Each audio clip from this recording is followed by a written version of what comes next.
Business aviation is already a seriously established industry, but there is a particular type of plane whose position cannot be easily shaken. Turboprops are the unshaken kings of short-haul travel. Despite that, the light jets pose a serious threat and are seriously winning a market share. Turboprops are the ultimate aircraft in short-haul flights. Let's look at flying variables like speed, range, practicality, and operating cost.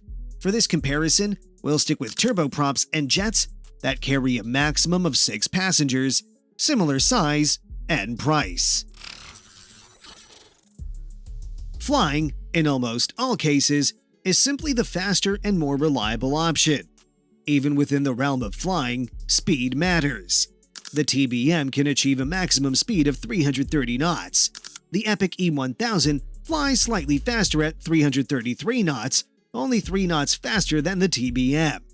In comparison, the Vision Jet can only reach a maximum speed of 311 knots, while the Embraer Phenom 100 can leave dust on all of their windshields with its cruise speed of 406 knots. But when you factor in the fact that roughly 80% of private flights in the US are less than 2 hours, the Phenom 100 won't make much difference. For example, if you frequently commute between New York and Atlanta, minus takeoff and landing times, the Phenom 100 will get you there in an hour and 40 minutes.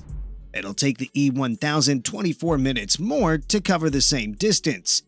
With the TBM, you'll get there in 2 hours, and for the Vision Jet, you'll be there after everyone else at 2 hours and 20 minutes.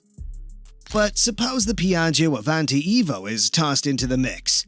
In that case, it leaves all of them in the dust because with its cruise speed of 402 knots, it gets there almost at the same time as the Phenom 100. And with its serious range of 1,770 nautical miles, this plane takes you to Chicago non-stop from Los Angeles. Some people will say, for long flights, light jets are better, ha ha ha. Light jets don't do long flights either. Show me a light jet that comfortably flies New York to California non-stop or transatlantic, and I'll give you a Dwayne's Aviation Award. Some people will be fast to comment that the Cessna Citation CJ4 has the range, but there's a reason I said comfortably. You can also mention the Cyberjet SJ32. The speed of an aircraft only addresses half of the performance requirements for planes in this class. Not only must these aircraft be able to fly fast, but they must have a long range and fly to more distant destinations. The Epic E1000 can reach an impressive range of 1,560 nautical miles. At 1,730 nautical miles of range, the TBM flies 200 nautical miles longer than the E1000, but the E1000 gets there faster.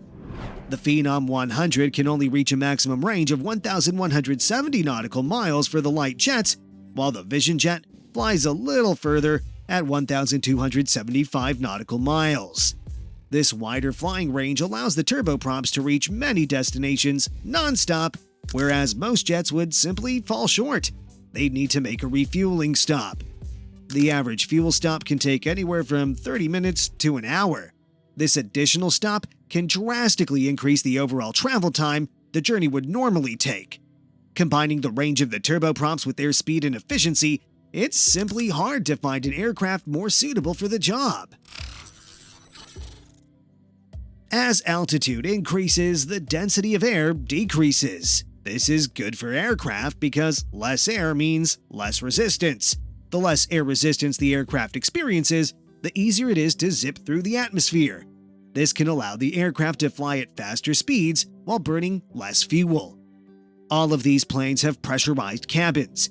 The TBM can reach altitudes of up to 31,000 feet. The Epic E1000 flies higher at 34,000 feet. The Vision Jet flies just as high as the TBM. But at 34,000 feet, the E1000 can poop on the TBM and the Vision Jet, but the Phenom 100 can poop on all of them at 41,000 feet. How fast an aircraft climbs is equally as important as the service ceiling. The Vision Jet, for example, cruises at 31,000 feet, but do you know how long it takes it to get there? Not only is the E1000 capable of soaring at high altitudes and fast speeds than its rivals, but it can reach these altitudes faster. With a rocket-fast 4,000 foot per minute climb rate, it gets to altitude faster than the TBM, which climbs at a rate of 2,400 feet per minute. In comparison, the Phenom 100 climbs at a rate of 3,000 feet per minute, slower than the TBM, while the Vision Jet snails behind at 1,600 feet per minute. The upfront cost of an aircraft can affect its viability and profitability. Therefore, the initial cost of an aircraft can determine whether it's suitable for a customer or not. The TBM costs anything from $4.5 to $5 million. The base price for a typically equipped E1000 will run you anything from around $3.5 to $4 million. In comparison, a typically equipped Vision Jet will run you around $3.5 million, while the list price of the latest variant 100 EV is $4.6 million US. The jets are cheaper, but the lower initial cost does not result in lower overall operational costs. The lower overall operational cost of an aircraft can determine whether it's a viable option, but bear in mind that you can never truly justify the cost of flying a private plane. With fuel costs becoming an ever-increasing concern to operators, efficiency matters. Reduced fuel costs can significantly reduce the per-flight cost and thus overall operational costs. The Socata TBM has one of the lowest fuel consumption rates per hour compared to the other aircraft in its class. The TBM uses approximately 65.7 gallons per hour at maximum cruise. Fuel consumption at economy cruise is 37 US gallons per hour. The E1000 delivers fuel burns of 60 gallons per hour at cruise speeds of 300 knots down low and 40 gallons per hour at 300 knots up high at 34,000 feet. The Vision Jet typically burns 80 gallons per hour for the first hour, but it drops to 55 at its best economy cruise settings. The Phenom 100 burns 125 gallons in the first hour and 90 subsequently.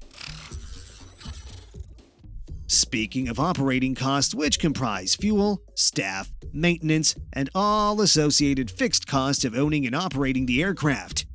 Based on 450 annual owner-operated hours and a $7 per gallon fuel cost, the TBM has a total variable cost of $446,850, total fixed costs of $176,020, and a yearly budget of $622,870.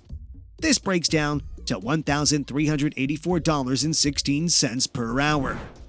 The Epic E1000 has total variable costs of $396,900, total fixed costs of $158,549, and an annual budget of $555,449, which breaks down to $1,234.33 per hour. In comparison, the Vision Jet is the cheapest to operate.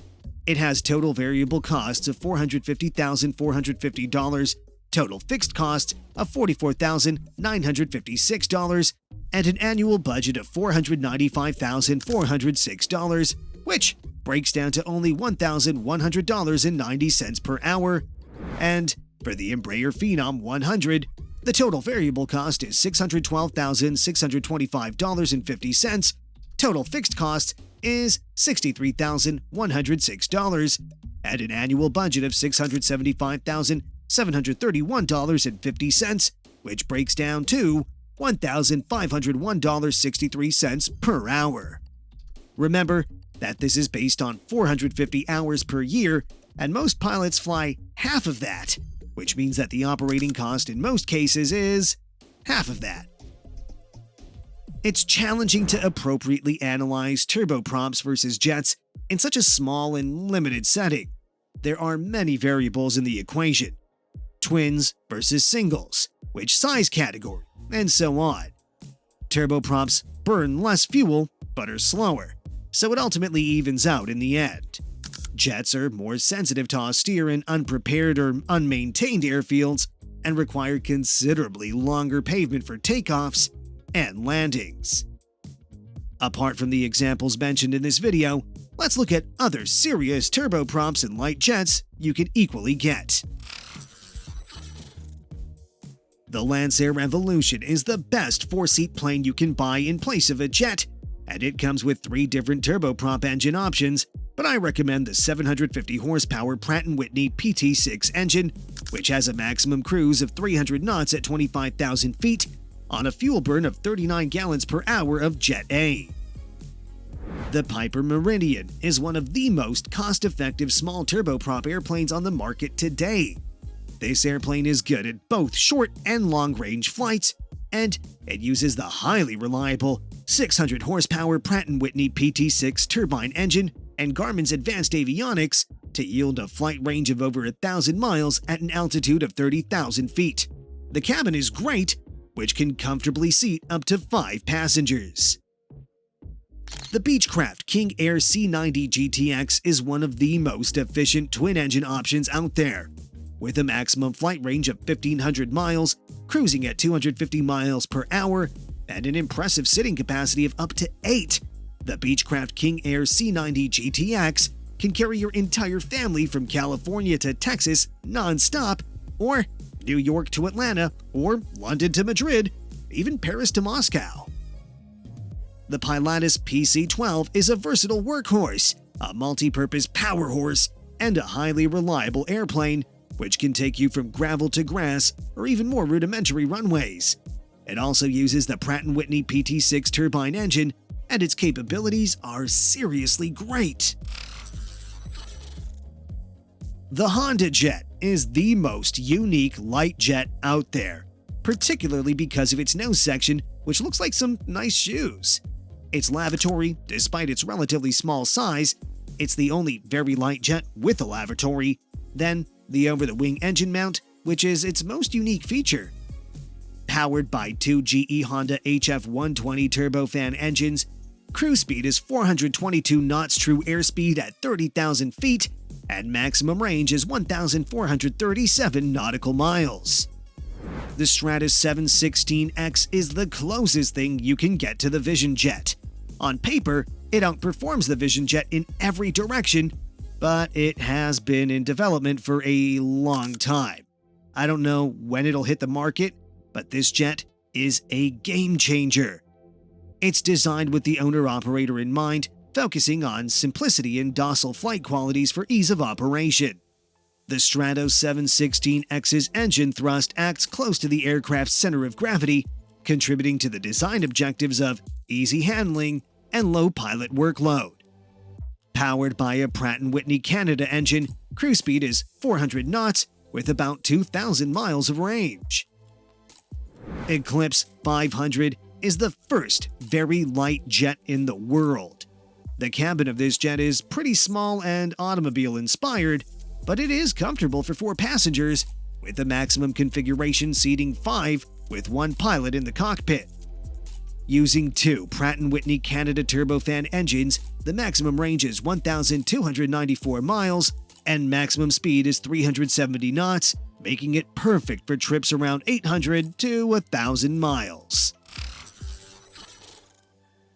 The inherent sexiness of jets often makes consumers automatically prefer them. However, when you consider the pros and cons of turboprops and jets, it's easy to understand why the turboprop option is often the most logical choice. The fact is, as mentioned before, roughly 80% of private flights in the US are shorter than 2 hours, so the speed of a jet won't make much difference, and light jets don't fly further than turboprops either. The business aviation marketplace seems to understand this as well, as turboprops accounted for nearly 30% of business-related flights last year. For longer flights in excess of 1,000 miles, jets may very well be the most comfortable option. If you like our videos, please smash the like and subscribe button. You can also join us by clicking on the link next to the subscribe button. Thanks for watching.